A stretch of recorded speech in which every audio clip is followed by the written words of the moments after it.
The Starlight Lounge presents An Evening with the Progressive Box. Old moon, yeah. That's Hugo, tickling the ivories. He just saved by bundling home and auto with Progressive. Gonna finally buy a ring for that gal of yours, Hugo? Send her my condolences. Hi-oh! This next one's for you two. There's a burglar in my heart. Thank you. Progressive Casualty Insurance Company and Affiliates. Discounts not available in all states or situations. You're listening to Superflexology, a Superflex-focused fantasy football podcast with your hosts John Bauer and Mitch Sorensen. Thank you for joining us and welcome to episode 25 of Superflexology, a proud member of the Full-Time Fantasy Network. I'm your host, John Bauer. You can find me on Twitter at The Bauer Club. And of course, I am joined by Mitch Sorensen. That's at DinoMC on Twitter. What's going on, Mitch? How are you? What's going on, man? Just trying to recover from that horrible weekend on DraftKings. We'll get into that more on this week's episode of the Start Sit series, but a lot of my guys, whether they were hits or misses, they all floated right around that 3 times range. There were no real booms that I had, no real busts that I had, but it wasn't a great weekend from that perspective, I can tell you that. Yeah, it was my worst week in DFS in quite some time. I didn't win anything. When you don't get green on one lineup, you know you did something really wrong this week. But time to go back at it again. I know you were a little upset, and I kind of chuckled to myself that you were so focused on your DFS that you made a few little errors when it came to your dynasty lineups. I don't know if you would tell the listeners about that. I did. I messed up. I had a couple teams with Marquise Lee that I ended up starting, and it's a mistake that I hate making, and, something that I'm not going to let happen again. See, I actually think it's a really good, this is kind of impromptu, but I think it's a good lesson for everybody, especially people like you and I that have a ton of teams, that it is really easy to forget about one lineup or that one guy where the whole morning you're like, oh, I intend on pulling the trigger and taking him out of the lineup, but it's so easy to forget. And I told you, and it's funny because we talked about this, I know I'm going to make that mistake eventually. Yeah, luckily enough, it didn't cost me any wins because all those teams are terrible. But it's just something you don't want to do because I think it, hurts the league a little bit when people aren't playing the right players. So just try to do better next time. Yeah, I'm sure you got yelled at in a few of those league chats. But Mitch, enough of the small talk here. Let's get into it. Week 2, holy cow. Last week, we started off with some injuries and how it impacted other players around them, kind of from a dynasty, but also obviously a short-term perspective. And I said, I don't want to see a lot of injuries in week 2, and we don't want to spend time on it. We want to talk about some other things, but there are some huge high-profile injuries that we have to discuss tonight. So let's get right into it. And the first one we have on our list, Drew Brees of the New Orleans Saints. He tore a ligament in his throwing hand. And the initial thing that I read, and I can't remember if it was from an actual doctor, something tells me it wasn't, but they said the initial prognosis was that if he had to get surgery, it could be the full season. And then immediately after, I saw a ton of reports that said maybe 6 weeks. So let's look at it from a 6-week time period here. How does this impact? I mean, of course it's negative, but how do you see this playing out for the Saints, and what impacts does this have on their skill players? Luckily enough, he should be back for the fantasy playoffs, which is kind of what we're going to need. But the guys that it affects are ones that we drafted really highly. It kills Kamara's ceiling. Kamara doesn't really have that 40-point ceiling that he used to have. Jared Cook, I'm not going to start him on any team that I have him now. He was only having a 40% catch rate before this injury with Brees throwing to him. I've never been a big Bridgewater guy, but wait, can we say I don't want to kick you while you're down, especially after those lineup faux pas, but could we say that Jared Cook might be an early season miss for you? Yeah, so far he is. Without a doubt, it's a miss right now. And he's not even getting the targets. I thought for sure he would be getting the targets, but guys like Ted Ginn are getting some over him. Right. So, like I was saying, I've never been a Bridgewater guy. I think Michael Thomas is probably going to get more targets at this point just because Teddy's just going to find him and hit him, and he's going to get up, to 10, 12 targets a game instead of, the 7 or 8 he was at before last year. So, yeah, man, I'm really worried about the Saints team for the next 6 weeks. So do you think this positively impacts Michael Thomas, or is this kind of a situation that we've talked about regarding several different players where his target share might increase, but clearly the quality of targets is going to go down? I think the quality is going to go down. I think the only good thing about this is it's Michael Thomas, and he has such a high catch rate to begin with that he could end up being okay. So more targets for him actually probably means more points. So actually, I mean, losing Breeze is never going to help somebody, but I think the person that it's easily going to hurt the least is Michael Thomas. And you made a good point about Alvin Kamara. And obviously, it does impact his ceiling. But I saw an early report come out. And again, this might just be coach speak, but they might be looking to get him more involved in the running and passing game. The passing game makes sense. You look for those short dump offs, but you see this negatively impacting him? I do, just because I don't think they're going to be running up and down the field as much. I mean, the reason why we love Kamara is because the Saints can put up 35 points on you all the time. And I don't think that's the case with Bridgewater at quarterback. I think you're kind of hoping that the defense keeps you in the game and you get 20 to 23 points for the week. Now, what are your thoughts on Latavius Murray? Because I know throughout this whole offseason, he was a guy that you were targeting, whether it was Dynasty, Redraft, Best Ball. And a lot of people were, and I think it was a really smart play. But I have to think that this could hurt him the most. Yeah, my notes on Latavius Murray is he's dead now. I don't think you can play him in a lineup because you're not going to get very good game script because, like you said, they're going to want to get Kamara the ball because they're going to need those huge splash plays from him. And I don't think Murray's going to give it to him, so I don't think he's going to get the ball as much anymore. For me, and I believe this is a thought that many people shared, including yourself, that we liked Murray's upside in the red zone. And with Teddy Bridgewater taking over, you have to think that they're not going to be seeing the positive game scripts that we're so used to seeing with the New Orleans Saints, but they're going to see limited red zone touches. So I completely agree. I'm not going to say he's dead, but if you're in a 12-team league, I can't see a situation that you're confidently starting Latavius Murray at this point. And now from a dynasty perspective, so we talk about the skill players. I want to get your thoughts on Teddy Bridgewater, and I'm going to share mine very quickly. We saw it week 17 last year.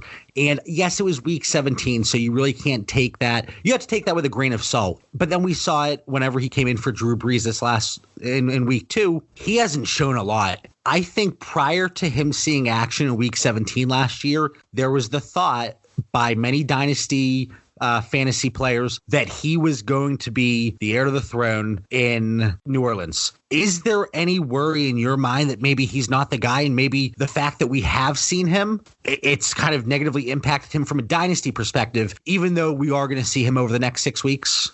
Yeah, he's someone I'm not going after at all. I mean, I went after Minshew as soon as that happened. I went after trying to go after Mason Rudolph right now. We're going to talk about the Steelers next. But I really worry that if Bridgewater isn't good the next 2 weeks, they're just going to put Taysom Hill in. We already know that Sean Payton loves Taysom Hill, and they'll have to figure out, who's going to take over his role on special teams. But if Bridgewater doesn't cut it, he won't, be the starting quarterback for 4 or 5 weeks and while they're waiting for Breeze. If Bridgewater's terrible, and I think there's a chance that he will be, we could just see Taysom take a couple of those weeks and then just get him to when Breeze comes back. I have another point that I want to ask you about. With Teddy Bridgewater specifically, if you do have him, what are you trying to sell him for in Dynasty? Let's assume 12-team Superflex. I'll always try to get a 2020 first for him, just because I think a starting quarterback should get that. But if someone offered me what I thought was maybe a top 4 or 5 pick in the second,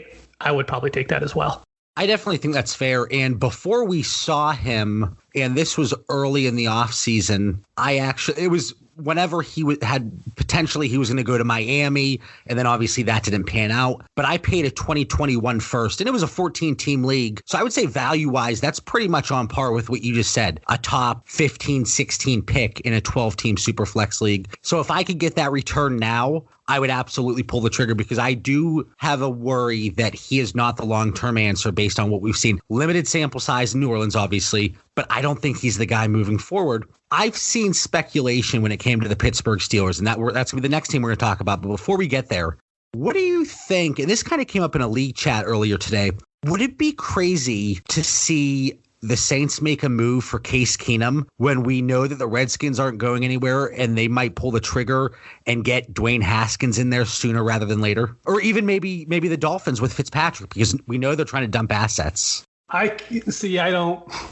The problem is Sean Payton runs a pretty complicated scheme there in New Orleans, and they already have two guys who can play quarterback in Bridgewater and Taysom Hill. So I don't think there's a reason for them to give up any assets in order just to get a plug for. I mean, if Breeze was out all season, I think there'd be a lot higher chance of something like that happening. But with it only being for 6 weeks, if they could go 2-4, I think the Saints would be extremely happy with that. Here's my thought process, though. So you're saying if they go 2-4, they'd be happy. But what if they brought in, I mean, in Case Keenum, he's been effective. He's been very efficient with that, if you want to call it a team around him. But what if they brought him in and they could go 4-2, and now you're in position to make a playoff run, and you're in a really good spot for Breeze to come back? I see your point. Obviously, Peyton, he runs a complicated system, and it's going to be very difficult to get a quarterback up to speed, whether it's Case Keenum, Ryan Fitzpatrick, even though they are grizzled vets. But yeah, I see your point, but I don't know. I think it's a crazy thought. And I mean, the way this season has gone, would you be shocked to see another huge piece of news hit us right in the face? No, we're just waiting for the next Antonio Brown thing to drop any day now. Yeah, I know. And it's funny. I don't want to get off track here, but I was listening back to our last episode and then the Start Sit show, and you jokingly brought up Antonio Brown as a sit. And then we said, oh, no, there's no way he's going to play. Lo and behold, he played, and he was heavily involved in that game. He was. He only had 20-something snaps, but had 8 targets and got a touchdown off that. So if he's playing, you're going to put him in your lineups now.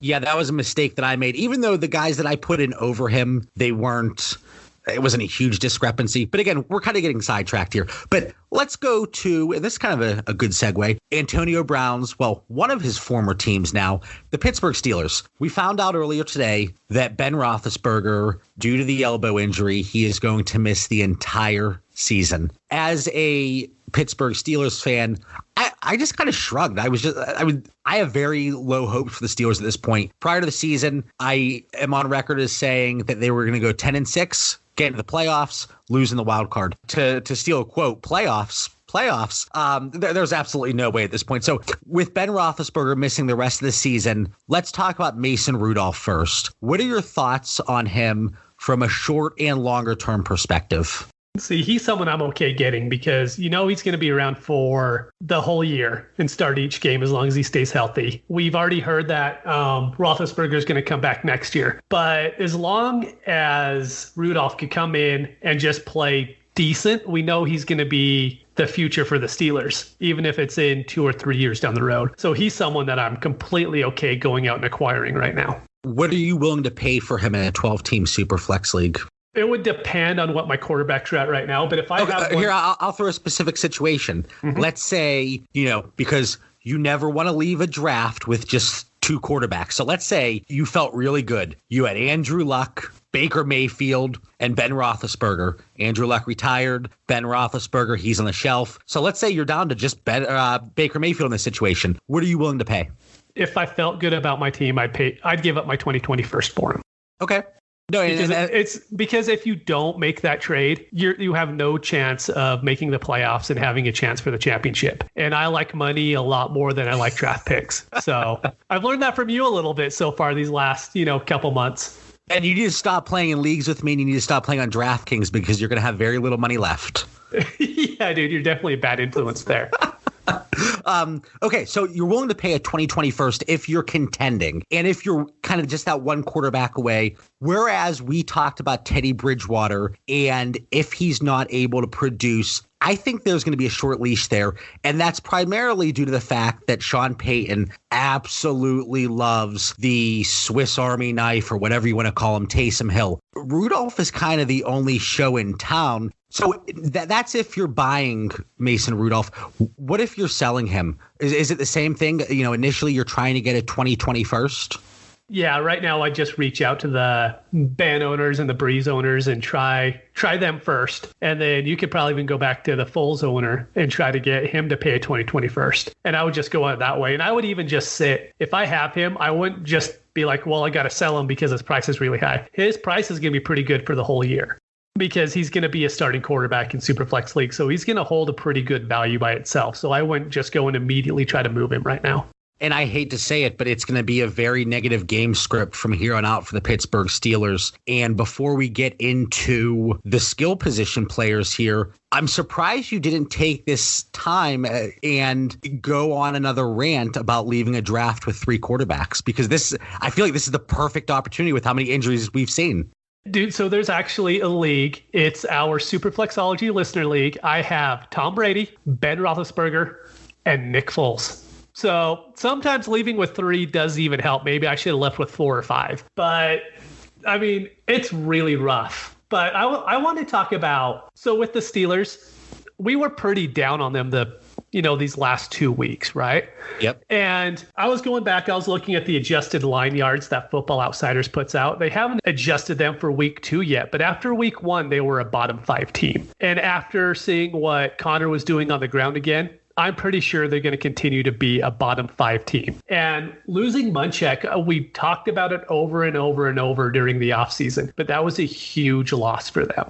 I know everyone thinks that Connor can come in and just plug and play, and he's the same as Le'Veon Bell, but he's not. He had a really good about 10-game sample last season. He wasn't good as a rookie. He hasn't been very good this year, and a lot of it could just be the offensive line. But that offensive line's here to stay as well. And so I don't think we could count on that rushing game at all moving forward. It's not only losing Mike Munchak and the impact that it has on the offensive line and the running game. A lot of James Conner's value, whether it was redraft or dynasty, was predicated on the fact that we believed he was going to get a ton of volume, right? And we compared him to other running backs in that range. And that was one of the reasons that people love James Conner. I can't see him getting the necessary volume to return that. What was he going? Running back 7, 8, 9 range in redraft, and probably relatively close in dynasty. This might impact him the most, and at least from a negative perspective. And it's not necessarily an easy schedule coming up for the Steelers. 49ers, who have already shown that they're a strong defensive team. Bengals, that's going to be an interesting one because I think both teams are down right now. But then the Ravens and the Chargers, those are not going to be positive game scripts for James Conner. And the short-term outlook is not good. So let me ask you a question before we get to the receiving core. James Conner, if you have him, are you selling him? If you don't have him, are you buying him? I'm definitely not buying. And the few shares that I have, I would try to sell, but I don't know if anyone's going to buy him at this point either. That's kind of one of the ones to where you're kind of sunk in. You're happy that he's a young guy, so you could also have him for next year in Dynasty. But I don't think you could get a lot of value for him right now. I don't think a Marlon Mack guy would give up Marlon Mack for James Conner at this point. Especially with how quickly values change. We always talk about Dynasty and how long-term it is, but the short-term implications and the short-term outcomes, they play a huge role on values. And when you look, if you're just looking at box scores, he was 11 for 33 this last week. It's going to be very tough to move him for solid value. So I'm right on board with you, Mitch. If I have James Conner, I'm holding. And I actually do have him in a few leagues. And it might be a perfect situation for people that aren't really paying attention. I mean, obviously people know that Ben Roethlisberger is going to be out, but looking at the schedule and the negative game scripts, maybe after that Bengals game, if he pops, that's the perfect time to move him. And you said you're not buying him, correct? No, I'm not. Unless, if I was a team that was completely out of it and I thought I could get him for cheap and maybe flip, maybe not Devontae Freeman, because I don't know if that would happen, but a guy like that who's aging that I would be able to get rid of for James Conner because the James Conner guy wants to compete this year.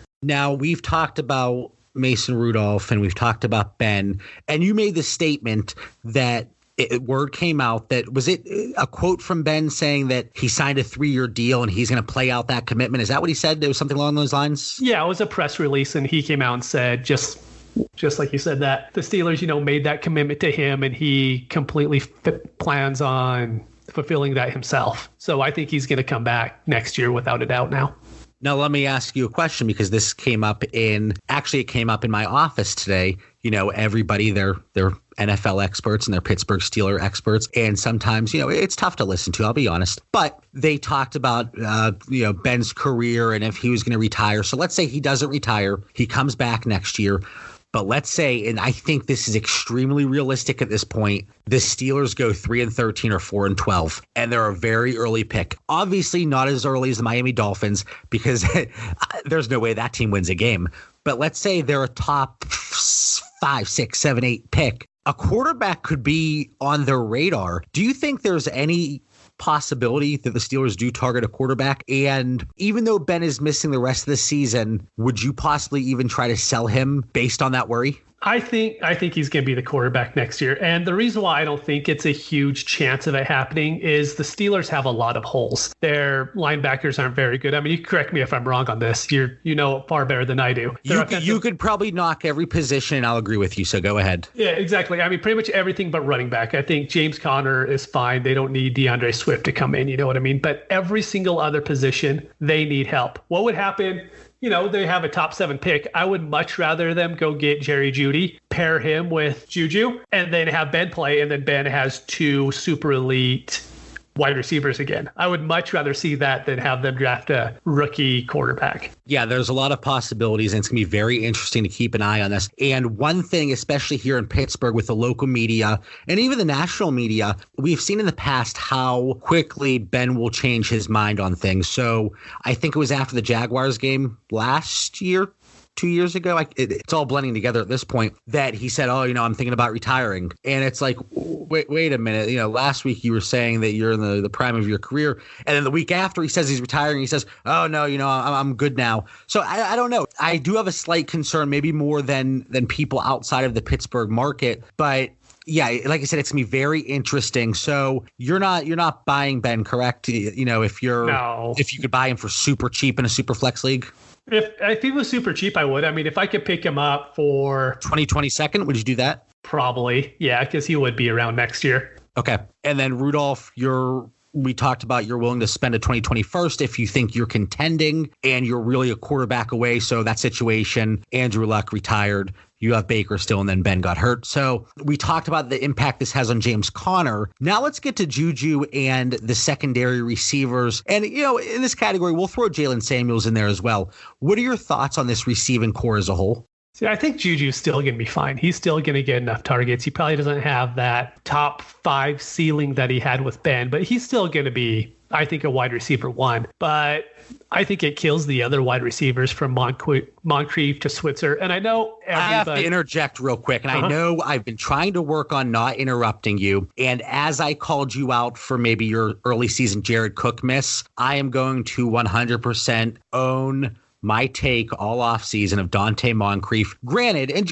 similar to Jared Cook, especially in Dynasty, you could get these guys pretty late. But I got in Twitter battles, arguments with people. Hell, I think you and I, Mitch, we argued about this. And I was very adamant that Dante Moncrief was going to make an impact. If I could say I'm wrong in several different languages, I would, because that's how wrong I was. So I'm going to let you get back to what you were saying, but I just had to own that one. I couldn't let that sit on my chest, weigh on me any longer. Oh, there's another one I want to bring up later that I need to own. But yeah, dude, these wide receivers aren't good. I know everybody is on James Washington, you need to go out and get him now because they hooked up so much in the preseason, which it was true they did, but they were also playing against people that aren't in the league anymore. I don't think James Washington is that good to begin with. I think the only other receiving piece that I want is Vance McDonald. Yep. Just because I think you could chalk him in for 4 catches, 40 yards a game, and then you might get 5 or 6 touchdowns. And after that, I don't think you could say any other wide receiver on the team, you could line him up for that each week. I'm completely on board there. I actually do think that it hurts me to even say this. James Washington, he's going to have a chance to emerge as the wide receiver 2 on the team. I actually, based on what I've seen, he's made some spectacular plays. It hasn't been many, but Deontay Johnson's going to get his shot too at being the number 2 actual receiver. But I'm on board with you. Vance McDonald is the true second receiving option on this team.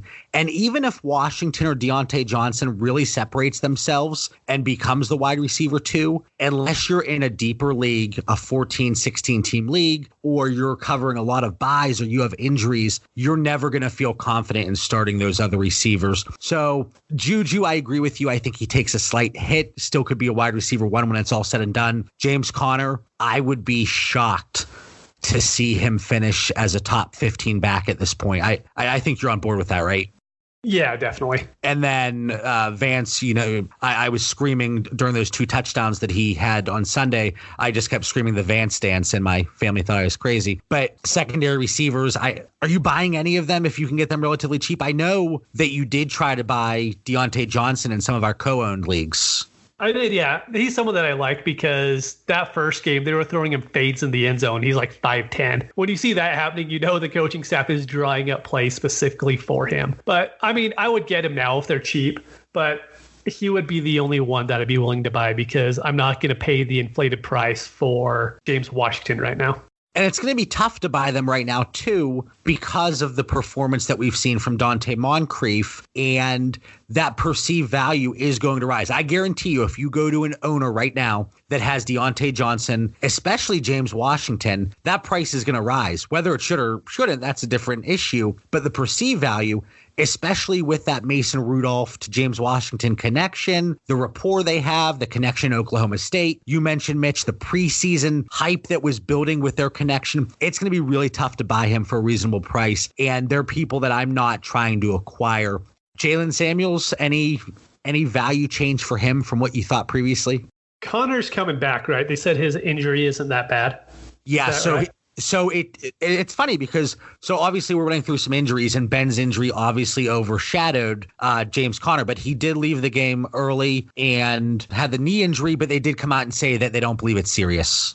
Yeah, he's just not someone, even if he is going to be the starting running back for a few weeks, that I want to go out and buy. He doesn't provide, I don't think he's any different than most of the other backs in the league and probably the ones you already have on your team. Yeah, I think that's a very good rundown of the Pittsburgh Steelers, the impact that Ben, obviously you lose Drew Brees, you lose Ben Roethlisberger. Overall, it's going to be a hit. But hell, maybe for the Pittsburgh Steelers, a little change is what they need. They got off to a really rough start, 0-2, and maybe Mason Rudolph is the life that they need injected into their veins. So, like I said, it's going to be very interesting to see what happens moving forward, not only for 2019, but 2020 as well. Now, this next team, and before we even get into the injuries, Mitch, I want to talk about how you have seen this play out in your thoughts. So the Kansas City Chiefs, Damian Williams, LaShawn McCoy, both got dinged up a little bit here in week 2. The way it's played out so far, the splits, the usage, the production, is it kind of what you thought? What's your overall thought here with these 2 running backs so far through 2 weeks? So try to take an unbiased approach at this because everyone knows that I was a huge Damian Williams guy coming in. It's playing out more so kind of how I thought, but I'm extremely worried about Damian Williams now because McCoy came in and he looked really good running week 1. He looked absolutely awful receiving and rushing last week against the Raiders. Damian Williams has looked awful running, but he's looked completely fine, just like he did last year, catching the ball. So he still provides that floor for you, but I don't think there's a huge worry about McCoy coming in and taking over that backfield anymore. He doesn't look good. I mean, looking back, Carlos Hyde looks a lot better for the Texans than McCoy looks for the Chiefs. But I also think Damian Williams doesn't have a secure hold on this job anymore. I could see Darwin Thompson coming in and just taking it over if one of these backs misses a game. You're looking at it more from a Damian Williams losing his job perspective, and heck, a lot of people are, so I don't blame you with that. I have a slight concern. Now, he's doing exactly what we expected in the passing game. He's made some fantastic catches. He's done some good things after the catch. But from a running perspective, both McCoy and Williams in week 2 looked horrific. In week 1, LaShawn McCoy, he looked really strong. Damian Williams still getting the red zone work. My worry is that we're just going to see Mahomes absolutely take over and go nuts this year and shatter every record. It's going to be an issue for Damian Williams. And I want to bring this up, and you might not have an answer, but why are teams trying so hard to stop the run against the Chiefs? The Raiders, it seemed like they had a very clear game plan that they wanted to stop the run, and they did just that. Williams and McCoy, hell, I don't even know if they averaged 1 yard per carry, but why are these teams not trying to stop the pass when their opponent has the best quarterback in the NFL? I don't understand it. It's really bad coaching, but I don't get it at all. And you would think that in the near future, teams might change up their defensive scheme. So the Chiefs have the Ravens, Lions, Colts, Texans. And I think that Ravens game, just because of how fast paced it could be, I think Damian Williams could be more involved in the passing game. But we kind of digress here. Let's talk about the injury. So Damian Williams, he had a knee injury. It seems like he's okay now. The Chiefs don't seem concerned. But LaShawn McCoy, and this is interesting because earlier today you actually sent me a screenshot and it said just that, Damian Williams, no issue. The Chiefs didn't comment on LaShawn McCoy, and this is an injury that I wasn't even fully aware of until recently, until after the game. But LaShawn McCoy, he's a little dinged up, an ankle injury. Let's say that McCoy misses time. You would have to think that Darwin Thompson finally gets a shot. Yeah, and I think Darwin Thompson is probably going to be better than McCoy. And so I'm not worried about Damian Williams not being on the field anymore. But I'm worried that he's not going to have that upside, that I paid for back in April and May when I was buying all my shares of him. I think Darwin could come in and end up taking over. He's a smaller guy, so he's not ever going to be someone that comes in and gets 250 carries or 225 carries. But if he comes in and looks really good and Damian keeps getting, his 1.2 yards per carry, it's something we have to consider. Earlier, you said that you were worried about Damian Williams losing his job. I'm guessing you meant more from a running perspective, correct? Yeah, exactly. I don't think he's going to lose his third down roll or the 2-minute drill at all, but I think he could definitely lose red zone carries. That is a concern because we've seen Darwin Thompson. He was profiled as a between the tackles runner, and Damian Williams, this is his job to lose. And we've talked about it time and time again. And he might be doing just that, Mitch. And I hate to say it, I really do. But he's still going to be involved in the passing game. So there's always that silver lining there and something for us to look forward to. But we saw it in week 1. And we even saw it in week 2 without a healthy Tyreek Hill. He wasn't in the lineup. Are you concerned, before we get into the value, and I don't even think there's really we don't have to get into the value of these receivers or Travis Kelce because their value is going to be somewhat similar, even if McCoy or Damian Williams were to miss time. But I have a really big concern that it's going to be a different person that pops every single week. I think Travis Kelce, his role is somewhat secure. We can figure him in between 10 and 20 fantasy points for the most part. But we saw Demarcus Robinson go off this week. We saw Sammy Watkins go off in week 1. And we saw even, Mecole Hardman shine at times. But do you think these guys, Damian Williams, Robinson, Watkins, Hardman, that they could cannibalize each other at times? I think so. I think that none of them will give you a good weekly floor. But every single one of them can win you the week as well. And so I think if you have them on your team, you might as well put them in as your third wide receiver and see if they get you that 30 or 40 point week, which could happen with any of these guys. But you also have to know that they could give you a 4 or 5 point week as well. Right. And it seems like if Watkins, he went off in week 1, he still got targets, but he was really held in check in week 2. And then maybe next week, the Ravens, they look to shut down Demarcus Robinson and Damian Williams goes off in the passing game. And I think Travis Kelce is an absolute monster, so I don't think you can absolutely shut him down. But those are my worries with Damian Williams. Now, let me ask you this, because this is the $1 million question. And even though you and I agree on a lot of things, this is one thing we did not agree on early in the offseason. Damian Williams, are you selling him or buying him in Dynasty, depending on if you have him or not? I'm not selling him just because, and this was the issue that I ran into, because I bought him. I got a lot of shares back in April and May when you could pay kind of a mid to late 2019 first for him. But I mean, we know the 2020 firsts are worth a lot more than those 2019s were. And I don't think you could get a first for Damian Williams right now. And that I would need at least that much in order to move him.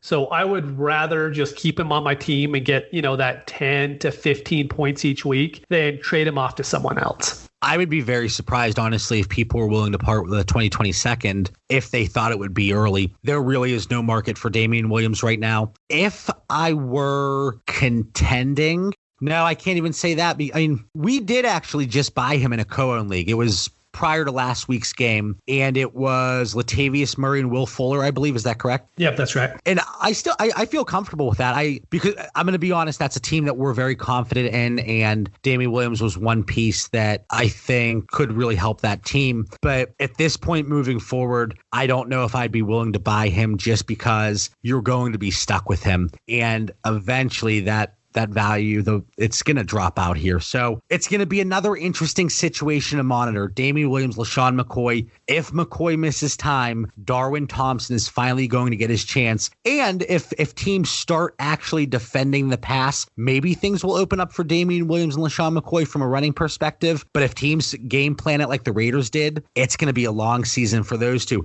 But the rest of the offense is going to flourish. We have one more player and team impact that we want to talk about, and this one's kind of fresh. The Dallas Cowboys, Michael Gallup, 2 to 4 week time frame here. They went in, did some things with his meniscus. It looks like they cleaned it up a little bit. Before we get into anything else, do you think this might be a good time to buy Michael Gallup? If you can, yeah. He's looked great these 2 weeks. And he looked pretty good last year for a rookie as well. He got really overlooked because, he's on that Cowboys offense. But he's looked great this year. I'd be more than happy to go out there and buy him. His usage is probably what excites people the most because, like you said, we saw the talent last year. But the way, this Dallas Cowboys offense, it's the greatest show on turf, I guess. Yeah, especially this week. Playing Miami, they'll probably put up 50 on him by second quarter. Right. So what would you be willing to pay for Michael Gallup? Let's say you are in this situation. Let's say you're not contending. So you're kind of looking to clean house and you're building for 2020. What veteran type player? And I apologize, Mitch, this wasn't in the show notes, but I'll put you on the spot here. What veteran type player are you going to move for Michael Gallup? What about someone like Jamison Crowder? Someone who is going to give that contending team a lot of catches, whenever Sam Darnold comes back. But a player like him, maybe it's Emmanuel Sanders, someone that's going to be putting up good weekly points for a contending team. And then they could send Gallup to a rebuild where he could kind of sit for another year. See, I would have said yes to Jamison Crowder, but just because of how short-sighted the dynasty community is, the game against the Browns here, and full disclosure, we're recording here Monday night. It's only halftime of the game, but I don't think Crowder has a catch. So I think that's going to be fresh in people. He has 1 target, 0 catches, but I think that's going to be an issue if you try to move Crowder. But I really like the Emmanuel Sanders take. And maybe if you added a little something to that, to a contender, if they really need a receiver, that could be a really good one. And, it's tough because you really have to walk that fine line and find the perfect team that has, like you said, they need that wide receiver production today to help them move along in the season. And maybe Gallup sitting on the bench for 4 weeks, it's not really going to help out. So you already mentioned the Miami Dolphins. They're up next. Who is somebody that's going to make an impact for the Dallas Cowboys? And again, we always talk about dynasty, but let's look really, really short term here. Against the Miami Dolphins in week 3, who's a guy that's under the radar that you think could pop for this team? Yeah, since it's only 2 to 4 weeks, I don't think it's really going to change the values that much. But it's Devin Smith. We were talking about him a few hours ago, and he was a 2nd-round draft pick for the Jets back in 2015. And he ran, I believe it was even like a 4.40 in the 40-yard dash. He had a really good 3-cone time. He's someone who could come and fit that role perfectly. I do think that Dak, I don't think he's going to go out and try to throw deep passes to Devin Smith, but he's at least on the field. I know last week he went 3 for 74 yards and had a touchdown with it too. So if I had to guess, that's who I would choose. Now, this is another hot ticket item, the big discussion point throughout the offseason. Tony Pollard, do you think there's any chance that he gets used more than we saw in the first 2 weeks? Now, one thing that I did want to say, if you look at snap shares and where these guys are lining up, I thought, okay, maybe there's a chance that, because I haven't seen obviously every snap the Dallas Cowboys have played, and Randall Cobb, he really runs out of the slot a lot, but I thought, okay, maybe Michael Gallup ran out of the slot and Tony Pollard kind of fill that role as well. But Gallup was out of the slot less than 10 times so far this season. Do you think because of the Michael Gallup injury, Tony Pollard could see more action? Or do you think maybe Tony Pollard sees more action because the Cowboys are up 40 points by halftime? The second point, definitely.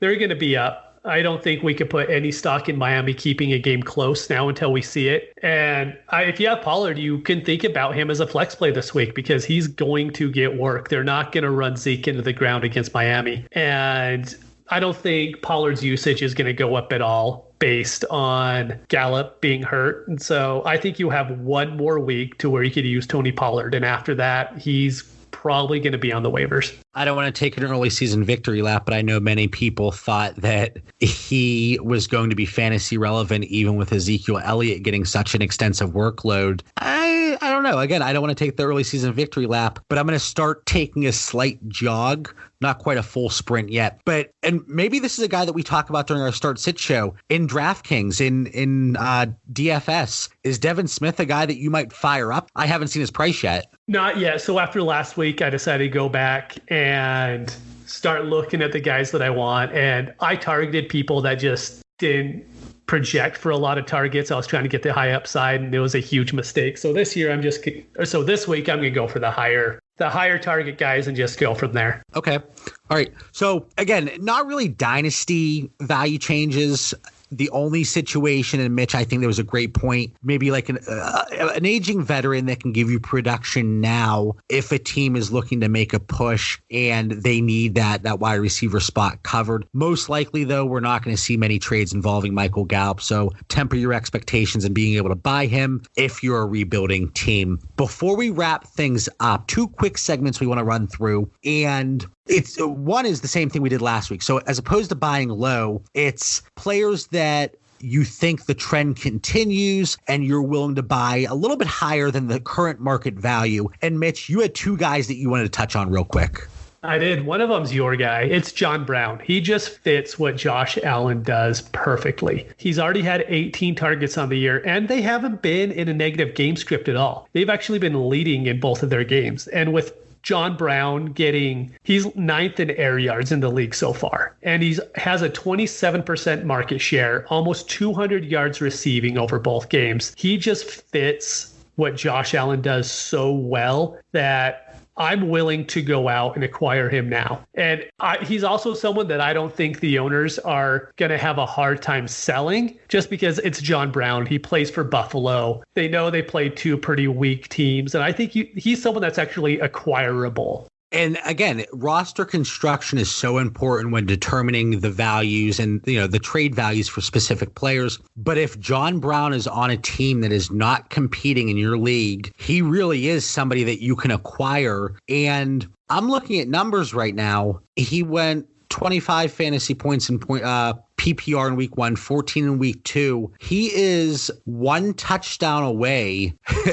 And this is crazy to me. He's 1 touchdown away from being wide receiver 5. Again, really early in the season, only 2 weeks. But John Brown, based on his usage, he's a wide receiver that I would feel very comfortable putting in my wide receiver 2 spot. A little bit older, a guy that doesn't have the razzle dazzle that other wide receivers have. Absolutely willing to buy him if I'm contending. And I know for me, I would be willing to pay a 2022nd. I don't know about you, Mitch. Yeah, definitely. And then who's the other guy that you wanted to bring up for our listeners? And surprise, surprise, it's a guy that I'm fully on board with, but take it away.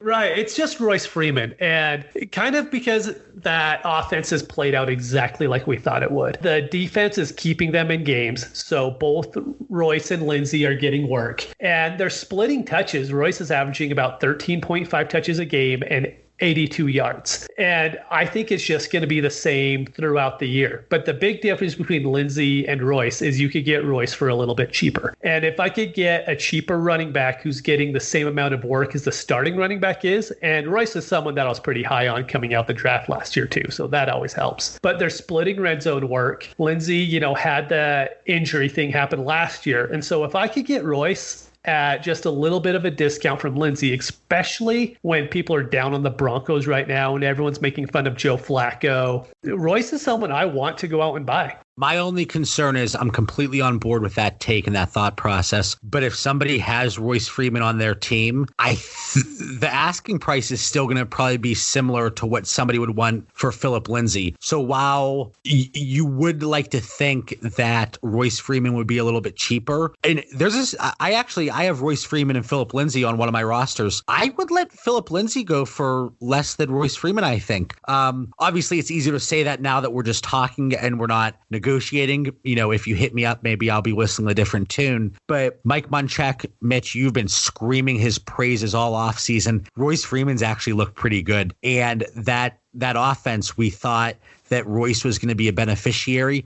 That's exactly what we've seen. I wanted to give a quick rundown, and this is going to be really quick, from last week's show. And again, kind of to hold ourselves accountable, but to kind of just reiterate our takes. So, Mitch, you had Derrick Henry as a guy that you were willing to buy because you thought things would continue. 1 week in, you're spot on. I had Devontae Freeman as a buy, but in a few weeks. And I keep saying, I tell people after the Titans game, and that seems to be spot on. Some people, they want to fade him completely, but I do think he bounces back. But I'm hoping that listeners listened and they did not try to buy him after week 1, because you were going to be very disappointed with what happened in week 2. Mitch, you had Alshon as a sell, and you keep putting yourself in this situation. You have a strong take, but then you can't take any type of victory lap because there's an injury. So I don't know if that's frustrating you at all. Happens all the time. Like, all of my DFS takes so far have been the guys that I say don't play, they get injured, which, you know, I'm not going to take a victory lap over someone getting injured. That's for sure.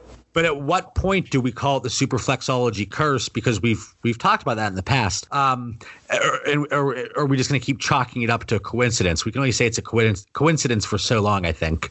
Yeah, after it happens, you know, another 5 or 6 times, I think we just have to call it at that point. And I don't know how you feel, but I think Alshon right now, because of the injury, he has to be a hold if you did not sell him. Unfortunately, in one league, I actually bought him. A 1-for-1 swap. I moved Antonio Brown prior to week 2 because I want nothing to do with that situation. But now I'm stuck with Alshon. I'm like, damn it. Mike Evans, last week I had him as a buy. It was tough because nobody was selling him for not even close to a discount. I'm hoping that price comes down. I'm still willing to buy him. I'm sorry. The Steelers just traded for Minkah Fitzpatrick. Oh, that's a good move for them. They needed him. They traded a 2021. Yeah, so that is completely unrelated to the show. But so hold on. So as you were bringing up, the Steelers could easily have a top 10 draft pick, and they traded a 2020 top 10 draft pick for Minkah Fitzpatrick.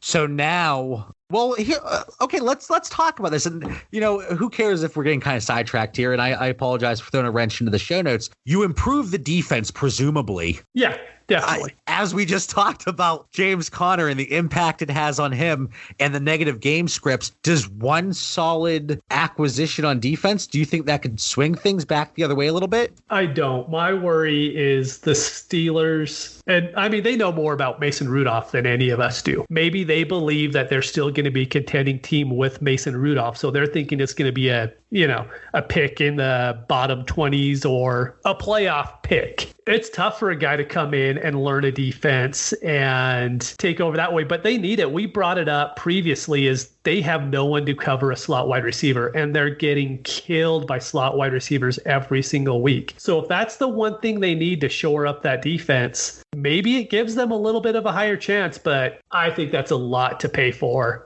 him, especially because I do think it's going to be a pretty high pick for the Steelers. But I think this even further, and you hit the nail on the head, just half an hour ago, they have to feel very confident that Ben Roethlisberger is coming back in 2020, that they just moved possibly, like you said, a top 10 pick. Maybe quarterback's not even on their mind. Yeah, it doesn't look like it to me.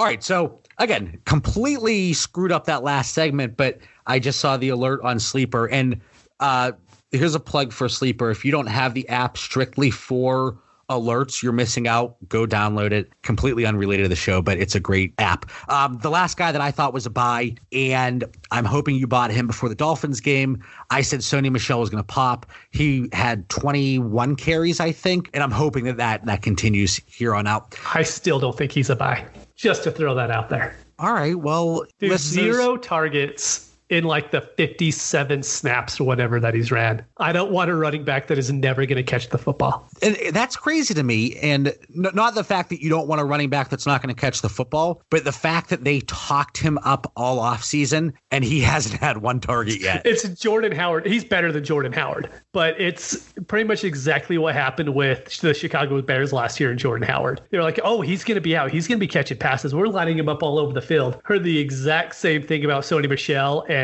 they haven't thrown to him once yet. And I will tell you, I was fooled by Jordan Howard last year, and I guess I'm being fooled by Sony Michel this year. But before we sign off, Mitch, do you have anything else for our listeners? Any last piece of actionable items heading into week 3 here? don't sell yet. At least give yourself a quarter of the season before you call yourself not a contender and you start selling your pieces. These first 2 weeks have been absolutely crazy. I have some teams that I was very confident in. They're going to probably start 0-2 and 0-3, but at least give yourself 4 games to go out there and see how your team's going to do, and then sell or make a choice at that point if you're going to compete still. That is a fantastic point. And as much as I love the off season and the hype leading up to the season, all the moves and positioning and jockeying for potential playoff positions, putting yourself in that situation, that week 4, 5, 6 mark, I absolutely love it because people are buying because they think they're contenders. People are selling because they think that it's time for them to rebuild based on how the season's progressed. But that is a fantastic point. We are 2 weeks into the season. The season is not over yet. If you think that it's time to rebuild, just hang on a little bit longer because guess what? Once you get a little closer into the middle of the season, people are going to be more willing to spend money. I say money, but draft picks and value on veterans that are going to help them make that push. So Mitch, fantastic point. As always, listeners, thank you so much for tuning in. I'm John Bauer. You can find me on Twitter at The Bauer Club. For Mitch Sorensen at DinoMC. Follow the show on Twitter and Instagram at Superflexology. Good luck in week 3 and have a fantastic night. Thank you for listening to the Superflexology podcast. If you want the latest news in fantasy football, follow us on Twitter at Superflexology, The Bauer Club, and DinoMC.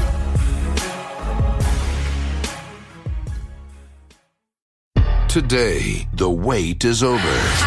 Critics are calling Hustlers a thrilling, smart, and empowering crowd pleaser that plays like Scorsese in stilettos. Vanity Fair raves it's dazzling, gorgeous, and funny. Entertainment Weekly calls it one of the year's best films. Hustlers is a cultural moment that's made to be experienced with an audience. So, are you in? Hustlers, now playing in theaters. Rated R, under 17, not admitted without parent.